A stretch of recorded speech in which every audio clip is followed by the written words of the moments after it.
Hello, ഇന്ന് നമ്മൾ റാഗിപ്പൊടി കൊണ്ട് എങ്ങനെ ഇടിയപ്പം ഉണ്ടാക്കാം, സോഫ്റ്റായിട്ട് എങ്ങനെ ഉണ്ടാക്കാം എന്നാണ് നോക്കാൻ പോകുന്നത്. നമ്മൾ അരിപ്പൊടി കൊണ്ട് ചെയ്തിട്ടുണ്ട്, ഗോതമ്പ് പൊടി കൊണ്ട് ചെയ്തിട്ടുണ്ട്.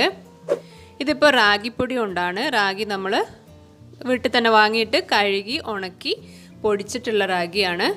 പൗഡറായിട്ട് വാങ്ങിക്കാനും കിട്ടും, പക്ഷേ എപ്പോഴും സുരക്ഷിതം നമ്മൾ വീട്ടിൽ തന്നെ ഉണ്ടാക്കുന്നതാണ്. അത് വെച്ചിട്ട് നല്ല ഈസി ആയിട്ട് സോഫ്റ്റായിട്ട് എങ്ങനെ ഇടിയപ്പം ഉണ്ടാക്കാൻ നോക്കാം. അതിനുവേണ്ടി ഞാനൊരു പാത്രം അടുപ്പിൽ വെച്ചിട്ടുണ്ട്. അത് നമുക്ക് പൊടി ഒന്ന് വറുത്തെടുക്കണം, പുട്ടിൻ്റെ പൊടി വറുക്കണത് പോലെ. അപ്പോൾ ഞാൻ ഒരു കപ്പ് കൊണ്ടാണ്, ഇപ്പോൾ ഞാൻ 2 തവണകളായിട്ടിട്ടത് അരക്കപ്പാണ് മെഷർമെൻറ്റ് കപ്പ്, അരക്കപ്പിൻ്റെയാണ് എടുത്തത്. അതുകൊണ്ട് 2 തവണകളായിട്ടിട്ടത്. 1 കപ്പ് പൊടി അത്യാവശ്യം നന്നായിട്ടൊന്ന്, ഒരുപാട് സമയം വറുക്കണ്ട, പക്ഷേ പൊടി നന്നായിട്ടൊന്ന് ചൂടാവണം. മൊത്തം പൊടി എല്ലായിടത്തും ഒന്ന് നന്നായിട്ടൊന്ന് ചൂടായി വരണം. അപ്പോഴാണ് നമുക്ക് ഇടിയപ്പം ഒന്ന് കുറച്ചുകൂടി ഒന്ന് സോഫ്റ്റായിട്ട് വരിക. അതിന് വേണ്ടിയിട്ടാണ് നമ്മളിങ്ങനെ വറുത്തെടുക്കുന്നത്. ചിലരൊക്കെ റാഗിപ്പൊടിയുടെ കൂടെ പകുതി അരിപ്പൊടി ചേർത്തിട്ട് ഉണ്ടാക്കാറുണ്ട്. അങ്ങനെ വേണമെങ്കിൽ അങ്ങനെ ചെയ്യാം. പക്ഷേ ചിലരൊക്കെ ഈ അരിപ്പൊടി ചേർക്കുന്നത് അത് കുറച്ചുകൂടി സോഫ്റ്റായിട്ട് വരാൻ വേണ്ടിയിട്ടാണ്. പക്ഷേ അതിൻ്റെ ഒന്നും ആവശ്യമില്ല. റാഗിപ്പൊടി മാത്രമായാലും നമുക്ക് ഇടിയപ്പം അടിപൊളിയായിട്ട് ഉണ്ടാക്കിയെടുക്കാം. നല്ല ഹെൽത്തിയാണ്, പ്രത്യേകിച്ചും ഡയറ്റൊക്കെ ചെയ്യുന്നവർക്ക്. പിന്നെ കുട്ടികൾക്കൊക്കെ പൊതുവേ നല്ല ഇഷ്ടമായിരിക്കും, കാണാനും നല്ല ഭംഗിയാണ്. പിന്നെ നൂഡിൽസ് പോലെയൊക്കെ ഇരിക്കും ചെയ്യും, നല്ല കളറും ഒക്കെ ആകുമ്പോൾ കുട്ടികളെ അട്രാക്റ്റ് ചെയ്യിക്കാൻ നല്ലൊരു വഴിയാണത്. വറുത്ത് കഴിഞ്ഞ് ഞാൻ വേറൊരു പാത്രത്തിലേക്ക് മാറ്റി ഈ പാകത്തിന് ഉപ്പിട്ട് കൊടുത്തു. പിന്നെ ഒരു 2 ടേബിൾ സ്പൂൺ ഓയിൽ ഒഴിച്ച് കൊടുക്കുന്നുണ്ട്. ഏതായാലും കുഴപ്പമില്ല, ഞാനിപ്പോൾ സൺഫ്ലവർ ഓയിലാണ് ഒഴിച്ചത്. ഏതായാലും കുഴപ്പമൊന്നുമില്ല. ഇനി ഓയിൽ ഒഴിക്കണമെന്നൊരു നിർബന്ധമില്ല. ഒഴിച്ചിരുന്നാൽ കുറച്ചും കൂടിയും ഒരു ടേസ്റ്റ്, കുറച്ചൊരു സോഫ്റ്റ്നെസ് ഒക്കെ ഉണ്ടാവുന്നുള്ളൂ. നിർബന്ധമൊന്നുമില്ല. ഇനിയിപ്പോൾ ഫാറ്റൊക്കെ പേടിയുള്ളവർക്ക്, ഓയിൽ ഒഴിവാക്കണം എന്നുള്ളവർക്ക് വേണമെങ്കിൽ ഒഴിവാക്കാം. ഇനി തിളച്ച വെള്ളത്തിലാണ് നമ്മൾ കുഴച്ചെടുക്കുന്നത്. പച്ചവെള്ളത്തിൽ കുഴക്കരുത് ഒരിക്കലും. നല്ല തിളച്ച വെള്ളം, ഞാനിത് ആ പാത്രം കാണുമ്പോൾ തന്നെ നിങ്ങൾക്ക് അറിയാം തിളച്ചുകൊണ്ടിരിക്കുന്ന വെള്ളമാണ്. അടുപ്പത്തു നിന്ന് എടുത്തിട്ട് ആവശ്യത്തിന് ഒഴിച്ചു കൊടുക്കുക. ഇത്ര എന്നൊരു കണക്കൊന്നുമില്ല. നമ്മളിപ്പോൾ പത്തിരിക്ക് അല്ലെങ്കിൽ ഇടിയപ്പത്തിന്, പിന്നെ ചപ്പാത്തിക്ക് ഒക്കെ കുഴക്കണത് പോലെ, ചപ്പാത്തിക്കൊക്കെ കുഴക്കണ പോലെ അങ്ങ് കുഴച്ചെടുക്കുക. ഇത്ര എന്നൊരു കണക്കൊന്നുമില്ല. അത്യാവശ്യം നന്നായിട്ട് ഇളക്കുക, എന്നിട്ട് കുഴച്ചെടുക്കുക. കുഴച്ചെടുക്കുമ്പോൾ വെള്ളം കുറവ് തോന്നിക്കഴിഞ്ഞാൽ വീണ്ടും നമുക്ക് ഒഴിച്ചു കൊടുക്കാം. ഒന്നങ്ങ് ചൂടാറിയതിന് ശേഷം, അപ്പോൾ നല്ല തിളച്ച വെള്ളമാണല്ലോ ഒഴിച്ചത്, അപ്പോൾ ഒന്നങ്ങ് ചൂടാറിയതിന് ശേഷം മാത്രമേ നമുക്ക് കുഴച്ചെടുക്കാൻ പറ്റുള്ളൂ. പക്ഷേ ഒരുപാട് ചൂടാറി പോകാൻ നിൽക്കരുത്. അങ്ങനെ ആകുമ്പോൾ അപ്പോൾ ഒന്ന് ഹാർഡായി പോവും. നമുക്ക് തൊട്ടാൽ വല്ലാതെ പൊള്ളാത്ത രീതിയിലുള്ളൊരു ചൂട്, കൈ പൊള്ളാത്ത രീതിയിലുള്ളൊരു ചൂടിൽ നമ്മൾ കുഴച്ചെടുക്കുക. അത്യാവശ്യം നന്നായിട്ട് തന്നെ ഒന്ന് കുഴച്ചെടുക്കുക. അപ്പോൾ അറിയാലോ, ഇപ്പോൾ പത്തിരിയായാലും ചപ്പാത്തിയായാലും നമ്മൾ കുഴച്ചെടുക്കുന്നതിനനുസരിച്ച് സോഫ്റ്റ്നെസ് കൂടും.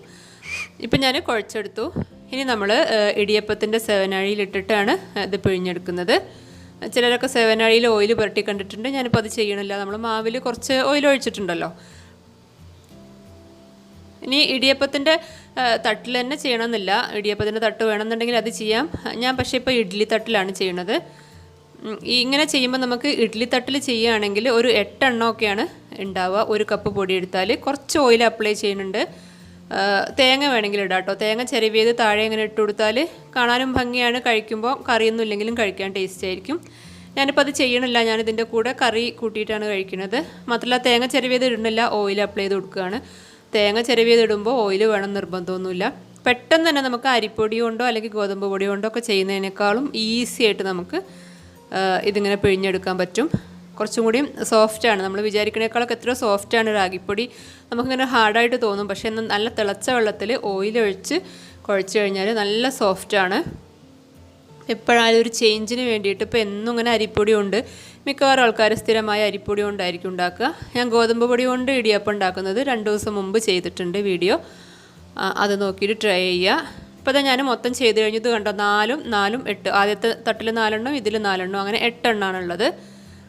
ഇനി സ്റ്റീം ചെയ്തെടുക്കുക. സ്റ്റീം ചെയ്തെടുക്കുമ്പോൾ നമുക്കറിയാം പെട്ടെന്ന് തന്നെ അത് റെഡിയാവും. കാരണം തിളച്ച് കഴിഞ്ഞാൽ, ഞാനിപ്പോൾ ഇഡ്ഡലി കുക്കറാണ്, അപ്പോൾ തിളച്ചാൽ നമുക്ക് പെട്ടെന്ന് വിസിൽ വരുന്നത് അറിയാം. തിളച്ച് കഴിഞ്ഞാൽ ഒരു 5 മിനിറ്റ് ലോ ഫ്ലെയിമിലൊന്നിടുക.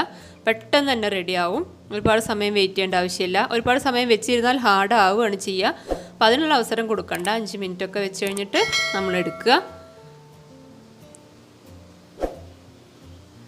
ഇപ്പോൾ ഇതാ റെഡി ആയിട്ടുണ്ട്. നമുക്ക് കാണുമ്പോൾ തന്നെ അറിയാം നല്ല ആവി പറക്കുന്ന ഇടിയപ്പം റെഡി ആയിട്ടുണ്ട്. നല്ല സോഫ്റ്റാണ്.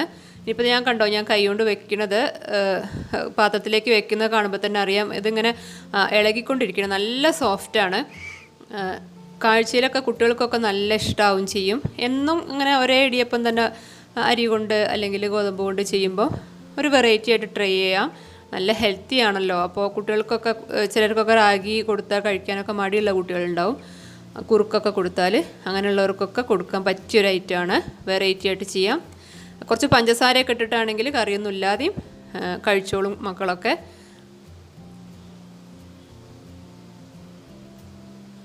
ട്രൈ ചെയ്ത് നോക്കുക. ഇഷ്ടമായി കഴിഞ്ഞാൽ ചാനലൊന്ന് സബ്സ്ക്രൈബ് ചെയ്യുക, ലൈക്ക് ചെയ്യുക, കമൻറ്റ് ചെയ്യുക. വീണ്ടും ഒരു അടിപൊളി വീഡിയോ ആയിട്ട് നാളെ ഇതേ സമയം 3 മണിക്ക് തന്നെ ഞാൻ വരും. താങ്ക്